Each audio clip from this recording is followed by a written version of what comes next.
Salut tout le monde, j'espère que ça va bien personnellement. Voilà, ça va nickel. Surtout que là, c'est la mi-temps du match entre le Barça et Grenade. Et pour l'instant, le Barça est premier de la Liga. Voilà, on gagne 1-0 grâce à un but de Léo. Mais bon, bref, c'est pas ça que je voulais vous dire aujourd'hui. Débrief du match, comme prévu. Real Madrid. Pourquoi je dis tout le temps Real Madrid? Non! Paris Saint-Germain contre Manchester City, voilà. 2-1 pour Manchester City, franchement, content parce que comme je vous l'avais dit hier, si vous avez vu le débrief de Chelsea, Real Madrid, j'étais pour City parce que le PSG, ils ont éliminé le Barça, du coup, content, voilà, victoire 2-1 à l'extérieur grâce à un but chanceux de Bruyne et un très très beau et j'ai du mal à parler, un très très beau coup franc de Riyad Mahrez, voilà, entre le mur, comme ça, très précis. Et du côté du Paris Saint-Germain, c'était un but de Marquinhos, voilà, d'une tête assez puissante sur un corner de Di Maria. Du coup, franchement, j'ai préféré ce match-là que le match d'avant-hier, voilà, entre le Real Madrid et Chelsea, parce que les demi-temps, il y a eu des goals, voilà. Et puis, c'était mieux en termes de jeu, hein, déjà, et comme je vous l'ai dit, en termes de goals, voilà. Parce que dans la première période, un goal, dans la deuxième, 2 goals, tandis que dans le match de Real Chelsea, 2 goals dans la première, 0 dans la deuxième, du coup, comme je vous l'ai dit, content de cette victoire de Manchester City qui se rapproche de plus en plus de la finale de la Ligue des Champions de cette année. De l'autre côté, c'est Chelsea qui est le mieux parti, même s'il y a match nul. Ils ont toujours ce but à l'extérieur. Du coup, pour l'instant, on se dirige vers une finale 100% anglaise. Encore une fois, comme il y a 2 ans, c'était Liverpool-Tottenham. Voilà, c'est la preuve que les clubs anglais, mais ils dominent totalement toute l'Europe, voilà.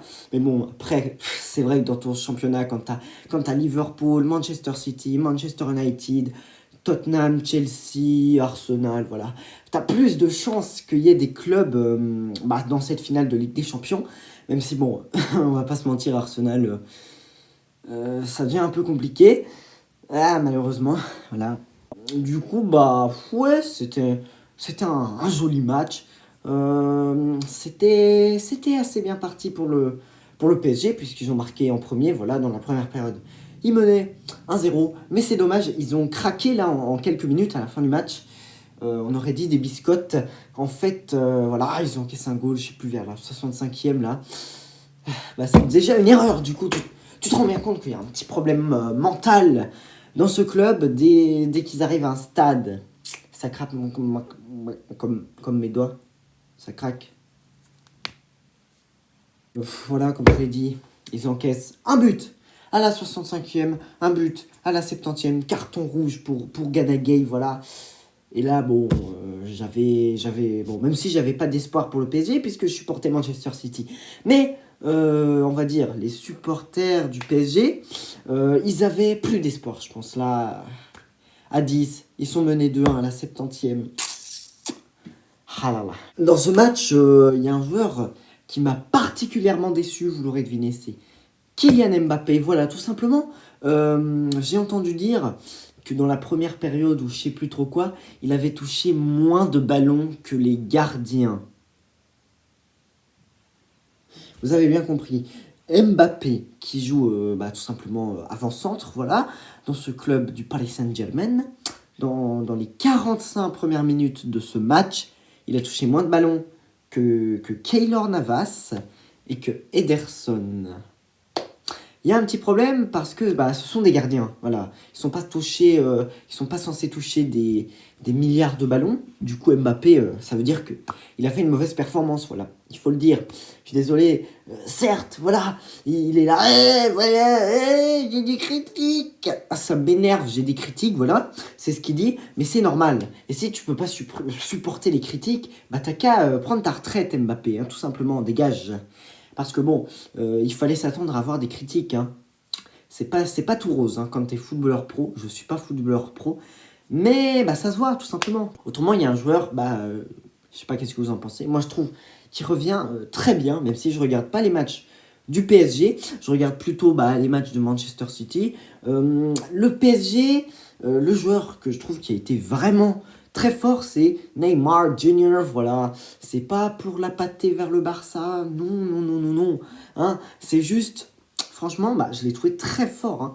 Déjà contre le Bayern, je l'ai trouvé d'un niveau assez bon. Hein. 2 passes décisives dans le match aller pour Mbappé. Et puis là, bah, il fait des dribbles, là, blim, dam, dam. Franchement, Neymar, bah, il m'a beaucoup impressionné. Voilà. Il y a un joueur, bah, Riyad Mahrez. Vous allez me dire, oh, il a fait un très grand match. Hein. Ça, c'est les Algériens qui disent. Mais bon, les Algériens, ils vont toujours dire homme du match. Riyad Mahrez. Mais bon, là, c'est vrai que c'est un buteur décisif qui marque sur un magnifique coup franc. Je suis d'accord avec ça.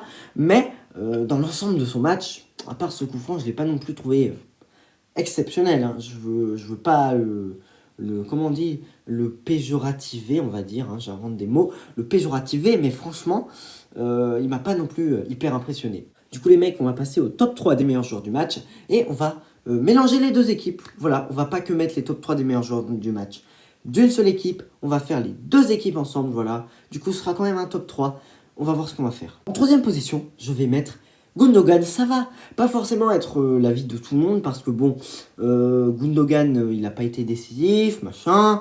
Mais le foot, ça se joue pas que sur les goals. Dit comme ça peut paraître un peu débile, j'avoue. Parce que souvent on dit le foot, ah, il faut marquer. Bah oui, c'est logique.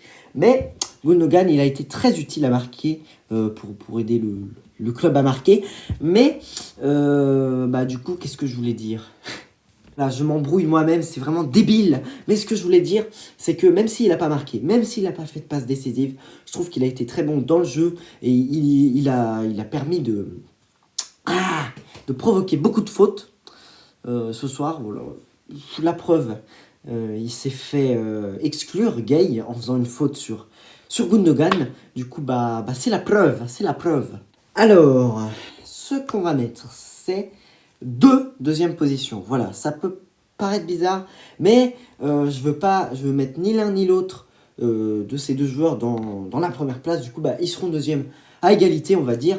Neymar et Mahrez, voilà, Mahrez, buteur décisif, Neymar, très bon dans le jeu. Voilà, c'est pour ça les deux en deuxième position. Mais je voulais pas mettre les deux dans la première position parce que bah, Neymar, il n'a pas non plus fait quelque chose d'incroyable et le PSG, ils ont perdu. Voilà. Et Riyad Mahrez, ça aurait été débile de le mettre premier, alors que juste avant, je dis « Ah ouais, c'est que les Algériens qui le mettent premier. » Bah du coup, là, je le mets pas premier. En première position, je vais mettre Kevin De Bruyne. Il a été très bon. J'en ai pas parlé, mais De Bruyne, c'est vraiment énorme ce qu'il fait depuis quelques temps. Cette année, bah, il n'était pas incroyable du tout, De Bruyne. Et là, depuis quelques temps, il commence à revenir très très haut. Très très haut. Et là, je le mets premier. Voilà les mecs, c'est la fin de cette vidéo. J'espère que vous l'avez apprécié. Si c'est le cas, petit like, petit abonnement. Et puis bah, on se retrouve à la prochaine, demain, pour le débrief de Barça Grenade. Et salut, parce que ça va bientôt reprendre.